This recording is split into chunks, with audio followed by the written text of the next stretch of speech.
हे दोस्तों, अभी मैं आपके सामने 3 अलग अलग लाइफ बताऊंगा। अगर आप इन तीनों में से कोई भी एक लाइफ जी रहे हो तो आज का वीडियो आप लोगों के लिए देखना बहुत बहुत ज़्यादा ज़रूरी है। ऑथर बोलते हैं कि इस दुनिया में मैक्सिमम लोग जो हारते हैं ना, वो इन 3 में से एक लाइफ ही जी रहे हैं। कौन सी है वो लाइफ? पहली लाइफ है जहाँ एक इंसान को ये पता ही नहीं है कि उसे ज़िंदगी में करना क्या है, इसलिए वो हमेशा यहाँ से वहाँ घूमता रहता है। कभी क्रिप्टो ट्रेडिंग कर ली, कभी स्टॉक मार्केट में चला गया, कभी ये बिजनेस कर लिया, कभी वो बिजनेस। ये वो लोग हैं जो कुछ ना कुछ ढूंढते रहते हैं आगे बढ़ने के लिए, बिकॉज इनमें एक आग होती है, बट ये आग यूज़ कहाँ करे वो उन्हें नहीं पता होता है।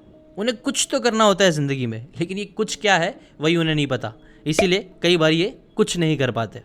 दूसरे वो होते हैं जो अपनी लाइफ में कुछ ना कुछ कर रहे होते हैं, लेकिन वो इस काम से डिससेटिस्फाइड होते हैं। चाहे वो उनका जॉब हो, बिजनेस हो, फैमिली या रिलेशनशिप, वो ऑलरेडी एक ऐसे रास्ते पे चल रहे हैं जहाँ उन्हें ज़रा भी मज़ा नहीं आ रहा है, और डीप डाउन वो जानते हैं इस रास्ते पे वो ज़्यादा कुछ नहीं कर पाएंगे। उनके अंदर एक रिग्रेट रहती है हमेशा से।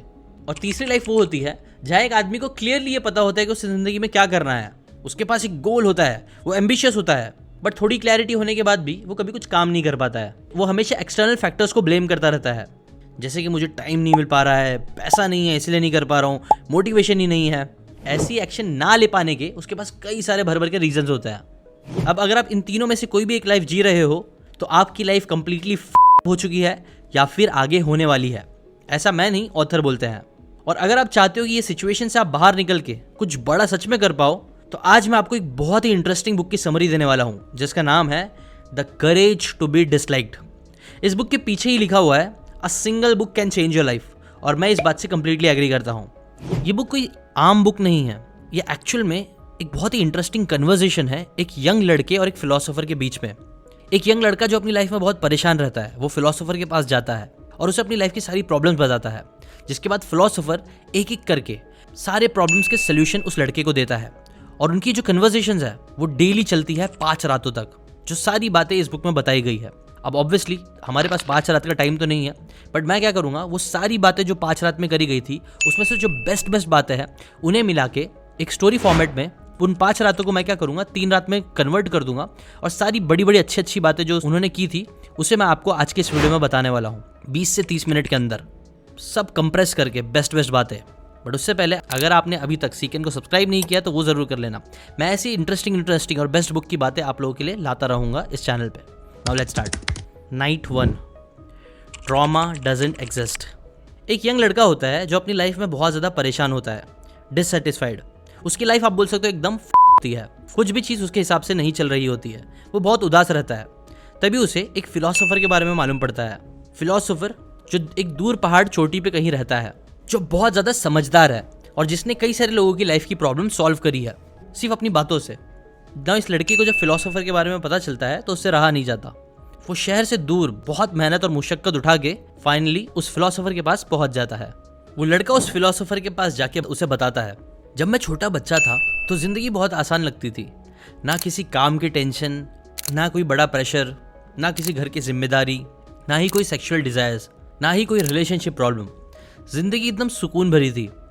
बट जैसे जैसे मैं बड़ा होता गया, ज़िंदगी का असली रूप मेरे सामने आने लगा, जिसके साथ मैं कई सारे रोल प्ले करने लग गया। कभी मुझे रोल प्ले करना पड़ता एक अच्छे बेटे का, कभी एक अच्छे भाई का, कभी एक अच्छे दोस्त का, कभी एक अच्छा स्टूडेंट, कभी एक अच्छा बॉयफ्रेंड। और ये रोल्स वक्त के साथ साथ बढ़ते ही जा रहे हैं। उसके ऊपर से काम की टेंशन, पैसों की टेंशन, घर की टेंशन, ये सारी कॉम्प्लिकेटेड बातों में उलझ के मेरी लाइफ एकदम हो चुकी है और मैं कुछ भी अच्छे से नहीं कर पा रहा हूँ। सच में इस कॉम्प्लिकेटेड लाइफ का मैं क्या करूँ, मुझे कुछ समझ में नहीं आ रहा है। इस पर फिलोसोफर कहता है, विथ ऑल ड्यू रिस्पेक्ट, तुम गलत हो। असल में जो लाइफ है ना वो इतनी कॉम्प्लिकेटेड है नहीं, बट तुम अपने दिमाग में से कॉम्प्लिकेटेड बना रहे हो। इनफैक्ट लाइफ तो बड़ी ही सिंपल है। सिंपल? सर, अगर आप मेरी लाइफ जी रहे होते तो आपको पता चलता मेरी लाइफ ज़रा भी सिंपल नहीं है। हर दिन कुछ ना कुछ कॉम्प्लिकेशंस आते रहते हैं। मैंने अपनी लाइफ में इतनी सारी प्रॉब्लम्स फेस करा है, हेल्थ वाइज, रिलेशनशिप वाइज, पैसे को लेके, कि मैं आपको क्या ही बताऊँ। मुझे तो लगता है इतनी सारी प्रॉब्लम्स को झेलने के बाद ये प्रॉब्लम्स मेरी पर्सनैलिटी का हिस्सा ही बन चुके हैं। अब जहाँ पे भी जो भी चीज़ें मैं करता हूँ उसमें कुछ ना कुछ प्रॉब्लम्स आ ही जाती है। मैंने इतनी प्रॉब्लम्स फेस कर ली है कि अब ऐसा लगता है कि ज़िंदगी में कुछ कर ही नहीं पाऊंगा, क्योंकि हर जगह मुझे इतने गंदे रिजल्ट्स मिले हैं। लड़के की ये बातें सुन के फिलोसोफर उसे देखता है और उसे एक कहानी सुनाना स्टार्ट करता है। वो बोलता है, तुमको पता है एक लड़का था माइक नाम का, जो अभी अभी कॉलेज से ग्रेजुएट हुआ था। उसके बड़े बड़े सपने थे, वो लाइफ में बहुत कुछ करना चाहता था। उसने बचपन से ही अपने घर में गरीबी देखी थी। उसके पापा ने खून पसीना एक करके उसे पढ़ाया लिखाया, अच्छी डिग्री दिलवाई। लेकिन जब वो जॉब ढूंढने निकला, जॉब उसे मिल रही नहीं थी, और जो भी जॉब मिल रही थी उसमें इनकम बहुत कम थी। अब ये बात प्रॉब्लम वाली थी, क्योंकि उसे तो एक बड़ा घर खरीदना था, एक स्पोर्ट्स कार खरीदनी थी, दुनिया घूमना था। इनफैक्ट एक सपना तो उसका था ही कि वो एक बार जिंदगी में जापान जाए, जिस सपने को वो बचपन से देखता था। लेकिन उसे जो सैलरी मिलने वाली थी, अगर वो सारे पैसे भी जमा करता तो भी कई डेकेड्स निकल जाते, लेकिन उसका एक भी सपना पूरा नहीं हो पाता। इसीलिए वो अपने घर में लड़ झगड़ के जॉब करने से मना कर देता है। वो सोचता है बिजनेस करने का, एक बड़ा आदमी बनने का, बिकॉज उसको लगता है कि सारे सपने बिजनेस से ही होंगे पूरे। इसीलिए वो कई सारे एंटरप्रेन्योर्स से रिलेटेड वीडियोस देखता है, शार्क टैंक देखता है, जैसी लाइफ चाहिए वैसी लाइफ जीने के सपने देखता है। और फिर कई सारी रिसर्च और टाइम इन्वेस्ट करने के बाद वो डिसाइड करता है कि अब वो एक बिजनेस स्टार्ट करेगा। बट फिर बिजनेस स्टार्ट करने से पहले ही वो एक न्यूज़पेपर में लाइन पढ़ता है, 90% business fail in their first year of starting. जिसे पढ़ के वो उसे इग्नोर मारता है। वो बोलता है मैं इन 90% में नहीं आऊँगा, और फिर सब कुछ छोड़ छाड़ के वो बिजनेस बनाने में लग जाता है। उसे आइडिया आता है कपड़ों का बिजनेस करने का। आइडिया बड़ा सिंपल सा था, वो कपड़े जिनकी बहुत डिमांड है वो होलसेल मार्केट से उठाएगा एक दूर स्टेट से, और उसे लाकर अपने दूसरे स्टेट में महंगे में बेचेगा। ना ये चीज़ करने के लिए उसने 1 लाख जो उसकी सारी सेविंग्स थी वो उसने पूरी लगा दी। But guess what, business start करने के बाद जो उसने रिस्पॉन्स सोचा था वैसा रिस्पॉन्स उसे नहीं मिला। हार्डली कुछ कपड़े बिकना स्टार्ट हुए। बिजनेस में तो टाइम लगता है, तो उसने उसे 1 महीना दिया, 2 महीना, 3 महीना। इतने महीने देने के बाद भी उसे बस 25,000 का प्रॉफिट हो पाया। इतनी बुरी तरीके से बिजनेस में हारना उसे एक ट्रॉमा जैसा लगने लगता है। बट फिर उसने कई सारे वीडियोस में देखा था कि हार नहीं मानना चाहिए। इसीलिए अपने एक दोस्त के साथ मिलके दूसरा बिजनेस शुरू करता है, जहां वो वेबसाइट बना के लोगों को देता है। वो डिजिटल मार्केटिंग के बारे में सीखता है, ड्रॉप शिपिंग के बारे में सीखता है, और बिजनेस शुरू कर देता है। अपनी पुरानी कमाई वो सारी लगा देता है यहाँ पे, और दूसरों से भी थोड़े इन्वेस्टमेंट ले लेता है। यहाँ पे भी वो पूरे जोश के साथ स्टार्ट करता है। बट फिर 1 महीना, 2 महीना, 3 महीना, बट यहाँ पे भी कुछ पैसे नहीं आ रहे होते हैं। उसे फिर 6 महीने के अंदर ही एक और फेलियर मिल गया होता है। बट अगेन वो कोई मोटिवेशनल वीडियो देख लेता है और बोलता है नहीं, अभी भी हार नहीं मानूंगा। इसके बाद वो एक फैंसी जर्नल्स बेचने का डिसीजन लेता है, जर्नल मेडिटेशन से रिलेटेड। वो जर्नल्स बेचना स्टार्ट करता है। वो देखता है न्यू ईयर आने वाला है, तो बहुत सारे लोग जर्नलिंग करना स्टार्ट करेंगे न्यू ईयर में रेजोल्यूशंस के लिए। तो एक इन्फ्लुएंसर के साथ कोलैबोरेट करके उसे बेचना स्टार्ट करता है। नो गेस व्हाट, ये वाला बिजनेस उसका चलने लगता है। पहले महीने में ही उसे अच्छा रिस्पॉन्स दिखता है, 10,000 की सेल्स हो जाती है। दूसरे महीने में 25,000, तीसरे महीने में 50,000, और चौथे में 1 लाख रुपए। वो बहुत ज़्यादा खुश हो जाता है। उसे लगता है बस अपनी तो निकल पड़ी, अब मैं अपने सारे सपने पूरे कर लूँगा। लेकिन अगेन ऐसा हो नहीं पाता है, क्योंकि बात ये होती है जिस इंसान के साथ मिलकर उसने ये बिजनेस करना चालू किया होता है वो इंसान धोखेबाज निकलता है। वो उसके अकाउंट से सारे पैसे निकाल के बिजनेस के नाम पे गायब हो जाता है, जिसकी वजह से अच्छा खासा बिजनेस जो चल रहा था वो भी बंद। ना इस बार उसे इतना गंदा ट्रॉमा हो जाता है कि वो अंदर से एकदम टूट जाता है, और फाइनली वो ये चीज़ को एक्सेप्ट कर लेता है कि बिजनेस उसके बस के बात नहीं है। वो है ही शायद पनौती। ये 3 बिजनेस में उसे 1 साल लगते हैं, जिसके बाद वापस घर जाता है, और घर पे उसे वही पुराना न्यूज़पेपर मिलता है जहाँ पे लिखा हुआ रहता है 90% businesses fail in the first year of starting.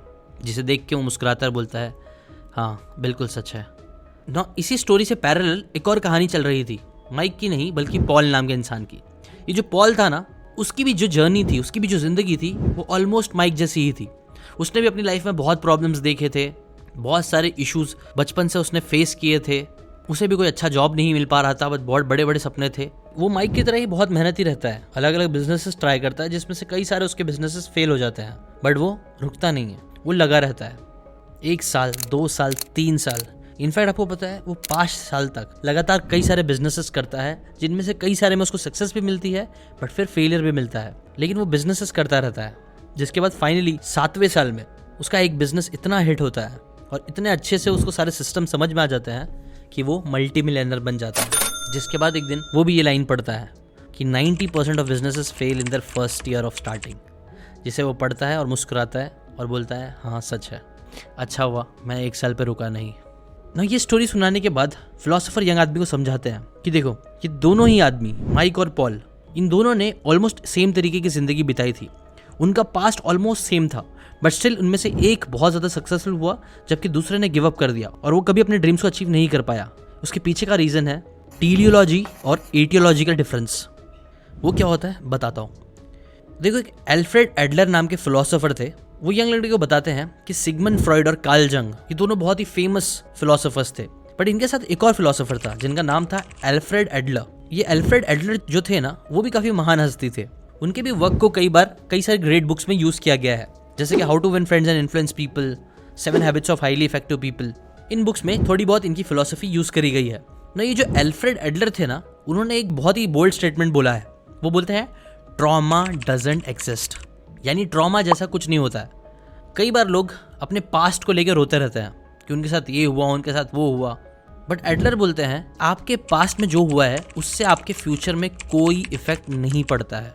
Freudian psychology की थियरी कहती है कि हमारा सेल्फ इमेज का ज्यादातर हिस्सा बचपन में ही बन जाता है। इस वजह से अगर हम बचपन में बुरे एक्सपीरियंसेस फेस करते हैं तो उससे फ्यूचर में कई बार प्रॉब्लम्स क्रिएट होती है। फ्रॉइड का ये मानना था कि हम अपनी एडल्ट लाइफ में ना अपनी पास्ट लाइफ के कई सारे लिमिटिंग बिलीव्स उनको लड़ने में, उनको समझने में ही बिता देते हैं। सिगमंड फ्रॉइड बेसिकली पास्ट पे फोकस करते थे और चीज़ों को कॉज एंड इफेक्ट से समझाते थे, जिसे एटियोलॉजी कहा जाता है, क्योंकि ये सजेस्ट करता है कि हमारा प्रेजेंट और फ्यूचर कहीं ना कहीं पास्ट से डिटरमाइंड होता है। वहीं एल्फ्रेड एडलर गोल्स पे फोकस करते हैं, ना कि कॉजेस पे, जिसे टीलियोलॉजी कहते हैं। यानी आप अपने पास्ट को रेफरेंस बनाने के बजाय अपने प्रेजेंट को सेंटर पॉइंट बनाते हो और उसके हिसाब से फ्यूचर गोल्स के लिए एक्शंस लेते हो। एडलर का एक कोट है, no experience in itself can cause our success और failure. We do not suffer from shock of our experiences, the so called trauma, but instead we make out of them whatever suits our purpose. We are not determined by our experiences but the meaning we give them in self determining. Basically simple words में दो सिपाही हो सकते हैं जिन दोनों ने same तरीके की वॉर लड़ी, जिन दोनों ने अपने बेस्ट फ्रेंड्स को शायद से वॉर में खो दिया, लेकिन उनमें से एक मजबूत इंसान बन के जिंदगी जिएगा, जबकि दूसरा PTSD मतलब पोस्ट ट्रॉमेटिक स्ट्रेस डिसऑर्डर में जिएगा। दोनों के लिए इवेंट सेम है, लेकिन एक ने उस इवेंट से अपने आप को स्ट्रांग बनाया, जबकि दूसरे ने उससे एक बीमारी बना ली। इसीलिए स्टेप नंबर 1 जो तुम्हें करना होगा, accept your past as it is, don't focus on it, just focus on goals and initiate change. अपनी लाइफ को अप करने के लिए सबसे पहला स्टेप यही लेना होगा कि आपको एक गोल पिक करना है। आप कहाँ से आए हो, आपका पास्ट क्या था, इस बातों से कोई फर्क नहीं पड़ता है। आपको सिर्फ गोल्स पे फोकस करना है। खुद से प्रैक्टिकली ऑनेस्टली ये सवाल पूछना है कि आप कहाँ जाना चाहते हो, और यहाँ पे कुछ कॉम्प्लिकेशंस करने की ज़रूरत नहीं है। सिर्फ ये क्लियर करो कि तुम्हें जाना कहाँ है, और इसके लिए तुम्हें जितना टाइम ले चाहिए वो टाइम लो, जाओ और सोच के कल वापस आओ। ना ये सारी बातें उस लड़के को इतनी हजम तो नहीं होती है, बट स्टिल वो उसके बारे में सोचना स्टार्ट करता है। वो घर जाता है, अपने गोल्स के बारे में सोचता है और अपने पास्ट सारे एक्सपीरियंसेस को आप बोल सकते हो पूरी तरीके से इग्नोर करना स्टार्ट करता है। और फिर वो दूसरे दिन आता है और वापस से फिलोसोफर से बात करना स्टार्ट करता है। Night number 2, focus only on your tasks not others. दूसरी रात जब वो यंग लड़का फिलोसोफर के पास आता है तो वो उन्हें बताता है कि मैंने कई बार अपने लिए गोल सेट किए हैं, मैंने कई बार अपने लिए कई सारी चीज़ें करने की कोशिश की है, बट मैं नहीं कर पाता हूँ, क्योंकि मुझे ऐसा लगता है कि मेरे अंदर बहुत सारी कमियाँ हैं, मैं शायद उतना स्मार्ट नहीं हूँ, या फिर मेरे पास वो सोर्सेज नहीं है ना। इसके ऊपर फिलोसोफर उस यंग लड़के को समझाते हैं कि देखो, जो सारी प्रॉब्लम्स की जड़ होती है ना, वो आपकी कमियां नहीं है, वो सब रूट होती है इंटरपर्सनल प्रॉब्लम से, मतलब दूसरों की वजह से। दूसरे लोग हमारे बारे में क्या सोचेंगे, ये सारी प्रॉब्लम्स की जड़ है। तो लड़का इस बात पे कंफ्यूज होता है। वो बोलता है कि सारी प्रॉब्लम्स की जड़ इंटरपर्सनल रिलेशनशिप कैसे हो सकते हैं, डजंट मेक सेंस। तब फिलोसोफर उसे एक लड़की का एग्जाम्पल देके बताता है, जो लड़की उसके पास आई थी। बेसिकली लड़की को ना एक प्रॉब्लम थी, जहाँ वो जब भी बाहर जाती थी, किसी से मिलती थी, तो उसके गाल बहुत ज़्यादा लाल हो जाते थे, और ये प्रॉब्लम उसको बहुत ज़्यादा परेशान करती थी। वो एक लड़के को पसंद बहुत करती थी, बट उसको ना बहुत ज़्यादा शर्म आती थी अपने लाल गाल को लेके। वो उसे अपने फीलिंग्स बताना चाहती थी, बट वो अपने इस शॉर्टकमिंग को लेके, अपनी इस प्रॉब्लम की वजह से कुछ बोल नहीं पाती थी। फिलोसोफर बताते हैं कि एक्चुअल में वो लड़की आई थी अपने लाल गाल की प्रॉब्लम लेके, बट प्रॉब्लम लाल गालों की नहीं थी। प्रॉब्लम ये थी कि उसे डर था कि कहीं लड़का उसे रिजेक्ट ना कर दे, और लड़का रिजेक्ट ना कर दे, इस चीज़ से बचने के लिए वो अपनी कमियों पे फोकस कर रही थी कि क्या उसके अंदर नहीं है। फिलोसोफर ने फिर अपना भी एग्जाम्पल दिया। उन्होंने बताया कि मेरी हाइट सिर्फ 155 सेंटीमीटर्स है। पहले मैं भी अपनी इस हाइट को लेकर बहुत चिंता करता था कि मैं कितना छोटा हूँ, मुझसे कोई शादी करेगा भी नहीं, लोग मेरा मजाक उड़ाएंगे, एक्सेट्रा एक्सेट्रा। मेरी हाइट मुझे इन्फीरियर फील कराती थी।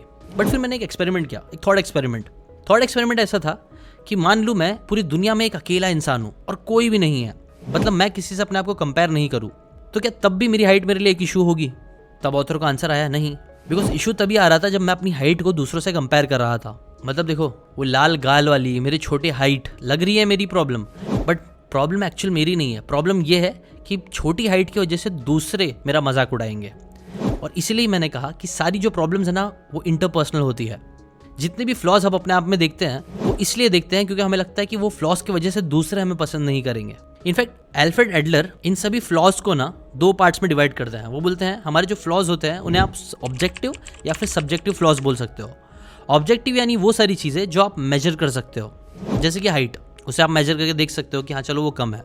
और दूसरा होता है सब्जेक्टिव फ्लॉज, कि एक इंसान अच्छा हंसता नहीं है या फिर एक इंसान अच्छा दिखता नहीं है, जिसे आप इतने सही तरीके से मेजर नहीं कर सकते हो। बेसिकली वो होता है सब्जेक्टिव फ्लॉज। फिलोसोफर बोलते हैं कि तुम्हें ना सब्जेक्टिव फ्लॉज को हमेशा साइड में रखना चाहिए, फोकस करना चाहिए ऑब्जेक्टिव फ्लॉज पे कि क्या आप उन्हें बेटर कर सकते हो कि नहीं। अगर हाँ तो आप उन्हें बेटर करने पे फोकस करो और सिर्फ focus on your task. Philosopher उसे बताते हैं कि देखो तुम्हारी लाइफ में जितनी भी प्रॉब्लम्स आ रही है ना, सब इंटरपर्सनल प्रॉब्लम्स की वजह से आ रही है। तुम दूसरों पे बहुत ज़्यादा फोकस कर रहे हो, जबकि तुम्हें फोकस करना चाहिए सिर्फ एक चीज़ पे, और वो है योर टास्क। लड़की ने पूछा कि योर टास्क मतलब क्या। फिलोसोफर ने बताया योर टास्क में बेसिकली 3 चीज़ें आती है जिन्हें आप फर्दर डिवाइड कर सकते हो।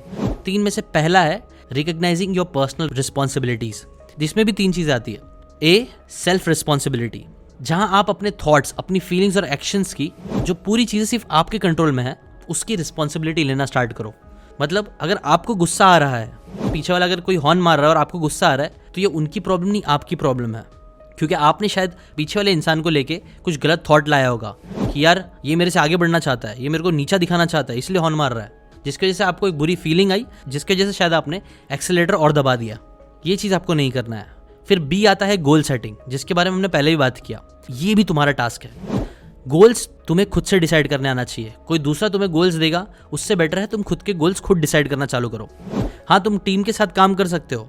मेजर गोल्स कई बार आपको दूसरे दे सकते हैं, लेकिन उन गोल्स को पूरा कैसे करोगे उससे रिलेटेड गोल्स आपको सेट करना चाहिए, बिना ज़्यादा एक्सपेक्टेशन और प्रेशर लिए कि दूसरे क्या कहेंगे। और सी आता है सेल्फ केयर। अपनी मेंटल, इमोशनल और फिजिकल वेलबींग का ख्याल रखना भी तुम्हारा टास्क है। यह है तुम्हारा फर्स्ट टास्क। फिर आता है second, focusing on your efforts. यहाँ पे तुम्हें अपने एफर्ट्स पे फोकस करना है ज़्यादा, ना कि अपने ज़्यादा आउटकम्स पे। मैक्सिमम लोग आउटकम ड्रिवन होते हैं। अगर उन्होंने बिजनेस किया, उन्हें पैसे नहीं आए तो उन्हें लगता है कि बस अब कुछ नहीं हो सकता। जैसे कि उस स्टोरी में भी कहा गया था कि 90% of businesses fail in the first year of starting. मतलब आप कितना भी दिमाग लगा लो, कितनी भी कोशिश कर लो, 90% चांस है कि आप फेल हो जाओगे फर्स्ट ईयर में। लेकिन अगर आप लगे रहोगे, टिके रहोगे, एफर्ट्स मारते रहोगे, तो शायद 2 साल, 5 साल लगे, 7 साल लगे, लेकिन आप आगे ज़रूर बढ़ोगे। इसीलिए एफर्ट्स पे फोकस करो, आउटकम पे नहीं। ये तो ए हुआ। सब पॉइंट बी ये भी है कि लर्निंग एंड ग्रोइंग। ऐसा नहीं है कि आपको सिर्फ अंधाधुन एफर्ट मारते रहना है, आपको ये भी मेक श्योर करना है आप जो भी एफर्ट्स ले रहे हो उससे आप ग्रो हो रहे हो, डेवलप हो रहे हो कि नहीं। और थर्ड लास्ट आता है एक्सेप्टिंग अदर्स रिएक्शंस। ये बहुत इंपॉर्टेंट है। हम लोग है ना बचपन से दूसरों का अप्रूवल बहुत ज़्यादा सीख करते हैं। स्कूल में हमने सही आंसर लिखा तो टीचर ने हमें वाह वाह या ए ग्रेड दिया कि नहीं, कोई भी सही काम हुआ तो माँ बाप ने हमें अप्रूव किया कि नहीं। और ये अप्रूवल की ना हमें बचपन से आदत हो जाती है, और जब भी अप्रूवल फिर हमें नहीं मिलता है ज़िंदगी में तो हम बहुत बुरा फील करते हैं। लेकिन ज़िंदगी में आगे बढ़ने के लिए ना इस अप्रूवल से इंडिपेंडेंस जीतना ही होगा। बिकॉज जब तक हम दूसरों के अप्रूवल पे टिके रहेंगे तब तक हम अपनी खुद की सेल्फ वर्थ नहीं कर पाएंगे। और इसमें सेकंड सब पॉइंट है रिस्पेक्ट अदर्स पर्सपेक्टिव। हो सकता है तुम्हें हमेशा लगे कि तुम एकदम सही हो, बट ये याद रखो कि तुम दूसरों के थॉट्स, फीलिंग्स और रिएक्शन को कंट्रोल नहीं कर सकते हैं। इनफैक्ट हमें तो दूसरों के रिएक्शंस के रिस्पेक्ट करनी चाहिए। ये है तुम्हारे टास्क जो तुम्हें करना चाहिए। ऑन द अदर हैंड कुछ होते हैं अदर्स टास्क जो तुम्हें नहीं करना चाहिए। उसमें क्या क्या आता है वो भी बता देता हूँ। पहला, देयर थॉट्स एंड फीलिंग्स। इसमें भी 2 चीज़ें आती है। Independence of emotion. तुम्हें ना दूसरों के इमोशन से अपने इमोशन को कनेक्ट करके नहीं रखना चाहिए, और ये भी समझना चाहिए कि दूसरों की खुशी या सैड होने का जिम्मेदारी तुमने नहीं ले रखी है। और सेकंड, बाउंड्रीज और इन्फ्लुएंस। हाँ, आप चाहो तो दूसरों को सपोर्ट कर सकते हो, उनको एनकरेज कर सकते हो, लेकिन आप उनकी थिंकिंग और उनकी फीलिंग्स को कंट्रोल नहीं कर सकते हो। ये चीज़ समझ जाओ, ये आपका टास्क नहीं है, ये उनका टास्क है। और second, their actions and decision. हर इंसान का एक हक होता है उसके खुद के एक्शंस और डिसीजंस के लिए। जब भी आप दूसरे के एक्शंस और डिसीजन को कंट्रोल करना स्टार्ट करोगे तो ये तुम्हारा काम नहीं है। Third, their path and growth. हर इंसान की एक इंडिविजुअल जर्नी होती है, उनका पाथ होता है, और जब आप उन्हें उनके एक्सपीरियंस से ग्रो होने दोगे तभी वो अच्छे से पर्सनली डेवलप हो पाएंगे। यहाँ पे एक और पॉइंट ये याद रखना है कि आप एनकरेज हमेशा लोगों को करते रहो, बट 100% कंट्रोल करने की कोशिश मत करो। जितनी भी चीज़ें मैंने बताई है तुम्हें, चाहिए तो गायब हो जाओ और वो सारी चीज़ों को एक एक करके अप्लाई करना स्टार्ट करो। और यहीं से आता है task number 2, disappear and transform yourself. ना डिसअपियर का मतलब ये नहीं है कि तुम सारे रिस्पॉन्सिबिलिटीज़ अपनी छोड़ छाड़ के कहीं भाग जाओ, नहीं। मेरा मतलब ये है कि जितने भी महीने बचे हैं इस साल में, 5 या 6, उस 5 महीनों के लिए अपने आप को ट्रांसफॉर्म करने की कोशिश करो और सिर्फ फोकस करो अपने टास्क पे, जहाँ पे आपको दूसरों की फीलिंग्स, दूसरे आपके बारे में क्या सोचते हैं, ये सारी चीज़ों से आपको कोई फ़र्क नहीं पड़ना चाहिए। आपको सिर्फ एक चीज़ से फ़र्क पड़ना चाहिए, वो है आपके टास्क, और सिर्फ उस पर फोकस करो। अगर तुम ये कर दोगे तो यूल कम्प्लीटली ट्रांसफॉर्म योरसेल्फ। और बस इतना करना स्टार्ट कर दो। मैं चाहता हूँ इस बारे में तुम अच्छे से घर पे जाओ और सोचो और कल आओ। एंड की बातें हम कल करेंगे ना। ये जो यंग लड़का होता है वो सारी बातों के अच्छे से नोट्स बनाता है और चले जाता है, बिकॉज आज उसे बहुत सारी चीज़ें सीखने मिली होती है। वो सारी बातों से शायद एग्री तो नहीं करता है, बट वो ये ज़रूर ट्राई करता है कि आने वाले टाइम में वो सारी बातों को अप्लाई करेगा और तीसरी नाइट को वापस आता है। Night number 3, achieve ultimate freedom by having courage to be disliked. लड़का आके फिलोसोफर से पूछता है, अगर मैंने ये सारी चीज़ें करी जो आपने बोली है और लोगों को मैंने काइंड ऑफ पूरा इग्नोर करना स्टार्ट किया, सिर्फ अपने पे फोकस करना स्टार्ट किया, तो दूसरे लोग तो हमें पसंद नहीं करेंगे, हमारा शायद किसी के साथ कोई कनेक्शन ना रहे। क्या तुम्हें फ़र्क नहीं पड़ेगा अगर लोग तुम्हें डिसलाइक करेंगे तो? फिलोसोफर कहता है कि मुझे क्यों पड़ना चाहिए फ़र्क। देखो, मुझे अपने टास्क करने हैं, मुझे मेरे काम करने हैं, और डिसलाइक करना उनका काम है। अगर उनका काम के बारे में मैं सोचने लगूंगा तो मैं अपना काम कैसे कर पाऊंगा? अगर मुझे खुश रहना है ज़िंदगी में तो मुझे करेज डेवलप करना पड़ेगा कि हाँ, लोग मुझे नापसंद करेंगे, चाहे मैं कुछ भी कर लूँ, कुछ लोग तो होंगे जो मुझे पसंद नहीं करेंगे। और उसके ऊपर उन्होंने एक कोट बोला, the courage to be happy also includes the courage to be disliked. When you have gained the courage, your interpersonal relationship will at once change into the things of lightness. देखो, ये step सबसे मुश्किल है और इसीलिए यहीं पे तुम्हें सबसे ज़्यादा करेज चाहिए, करेज टू बी डिसलाइक्ड। जब तुम डिसलाइक होना स्टार्ट करोगे तो एक्चुअल में तुम्हारे साथ बहुत अच्छी चीज़ें भी स्टार्ट होगी। और यहीं से आता है स्टेप नंबर 3, जब तुम गायब हो जाओ कुछ टाइम के लिए और सिर्फ अपने ऊपर फोकस करना स्टार्ट करो, अपने टास्क पे फोकस करना स्टार्ट करोगे ना, तो तुम्हारे अंदर ट्रांसफॉर्मेशन आना स्टार्ट हो जाएगा। आप एक अनबीटेबल बीस्ट बन जाओगे और फिर जब वापस आप रीअपीयर होगे तो चीज़ें देखना बहुत बदल जाएगी। जहाँ पे लोग आपकी इतनी रिस्पेक्ट नहीं करते थे, अब देखना कितनी ज़्यादा रिस्पेक्ट करने लगेंगे। प्लस सबसे इंपॉर्टेंट बात तो ये होगी कि आप मेंटली और फिजिकली स्ट्रांग बन जाओगे, फाइनेंशियली इंडिपेंडेंट भी शायद बन जाओ। आप रियलाइज़ करोगे कि पहले आप दूसरों के लिए ही ज़िंदगी जीने की कोशिश करते थे, बट अब आपको सोसाइटी से इतना कोई फ़र्क नहीं पड़ता है। आपको रियलाइज़ होगा कि आपको किसी को प्रूफ करने की ज़रूरत नहीं है। अपनी अकम्पलिशमेंट्स को, अपने आप को दिखाना या जताना, वो सब चीज़ें बहुत सुपरफिशियल है। आपको समझ में आएगा कि एक्चुअल में जिस एक इंसान को आपको प्रूफ करना है वो है सिर्फ आप खुद। आपको पता चलेगा कि लोग कितना छोटा सोचते हैं और फिर आप उन छोटी सोच से आपको इतना कुछ फ़र्क नहीं पड़ेगा, क्योंकि आप बड़े बन चुके हो। आप अपने ऊपर फोकस कर रहे हो, अपनी भूख खत्म कर रहे हो, जिसकी वजह से कई बार दूसरों का भी बहुत भला होगा। आप बेटर गोल्स बना पाओगे और उनकी तरफ पुश कर पाओगे और साथ में कई लोगों को इंस्पायर भी कर पाओगे। सबके लिए शायद आप एक मिस्ट्री बन जाओगे। उन्हें समझ में नहीं आएगा कि आप इतने महीनों में इतना कैसे बदल गए, लेकिन आप पक्का बदलोगे अगर आप सिर्फ इन चीज़ों पर फोकस करना स्टार्ट करो। सब आपको बहुत ज़्यादा पसंद करेंगे, लेकिन इंटरेस्टिंग बात यह होगी कि उनके पसंद करने या ना करने से आपको इतना फ़र्क नहीं पड़ेगा। बस यही थी कुछ इंटरेस्टिंग बातें courage to be dislike book से। ये जो बातें हैं वो मैंने एग्जैक्टली वैसे नहीं बताया जैसा बुक में है, मैंने थोड़े बहुत चेंजेस किए हैं क्योंकि समरी थी। मेरा ओपिनियन यही है कि ट्रॉमा डजंट एग्जिस्ट। इसके ऊपर बहुत कंट्रोवर्सी हुई है, बहुत सारे लोगों ने नेगेटिव कमेंट्स गुड रीड्स में इसके ऊपर ही दिए हैं। मैं पर्सनली बिलीव करता हूँ कि जो कॉन्टेक्स्ट था ऑथर का, उसका एग्जैक्ट मतलब ये नहीं था कि ट्रॉमा डजंट एग्जिस्ट। उन्होंने उसे ऐसा बेचने की कोशिश की है जिसकी वजह से उन्हें बैकलैश भी मिला, बट बात ये है ना कि ट्रॉमा एग्जिस्ट करता है। अगर आपके साथ जिंदगी में कुछ बुरा हुआ है तो वो हुआ है, ऐसा नहीं कि वो डजंट एग्जिस्ट। बस बात ये है ना कि हम जो प्रॉब्लम हमारे साथ हुई है उसे हम किस पर्सपेक्टिव से देखते हैं और आगे बढ़ते हैं, ये वाली चीज़ सबसे इंपॉर्टेंट है। और ऑथर कहीं ना कहीं वही बोल रहे हैं कि हमें ना ट्रॉमा से अपनी लाइफ को डिफाइन नहीं करना चाहिए। हमें ऐसा नहीं सोचना चाहिए कि वो ट्रॉमा कोई बीमारी है जो खत्म नहीं हो सकती है। वो ट्रॉमा बस एक एक्सपीरियंस था और एक्सपीरियंस तो जिंदगी में होते ही रहेंगे और आगे भी बहुत होंगे, तो हमें उस पर इतना फोकस नहीं करना चाहिए। बेटर फोकस बनाने पे एक्सपीरियंस करना चाहिए रेदर देन पुराने बुरे फोकसेस को बार बार जीने में। ये कहीं ना कहीं उनका पॉइंट था, जो मेरा ओपिनियन मुझे लगा आप लोगों को बताना जरूरी है और मैं इस बात से कंप्लीटली एग्री करता हूँ। ट्रॉमा एग्जिस्ट नहीं करता, मैं इस बात से एग्री नहीं करता हूँ, लेकिन ट्रॉमा को हम किस तरीके से लेते हैं अपनी ज़िंदगी में, उसे एज ए एडवांटेज या डिसएडवांटेज, वो हमारे ऊपर है और हमें उसे एज ए एडवांटेज लेके उसे पॉजिटिवली लेके ज़िंदगी में आगे बढ़ना चाहिए। और रही बात फोकस ऑन योर टास्क की, तो वो काफ़ी इंपॉर्टेंट अच्छा पॉइंट है जो आप लोगों को करना चाहिए, जो मैं खुद भी करना स्टार्ट करूँगा। अभी के लिए इतना ही। यूट्यूब को लगता है कि ये वाला वीडियो जो आपको आ रहा है एंड स्क्रीन पे, ये वीडियो आपके लिए बहुत काम का होगा, तो ये भी ज़रूर देख लेना। Till then bye bye.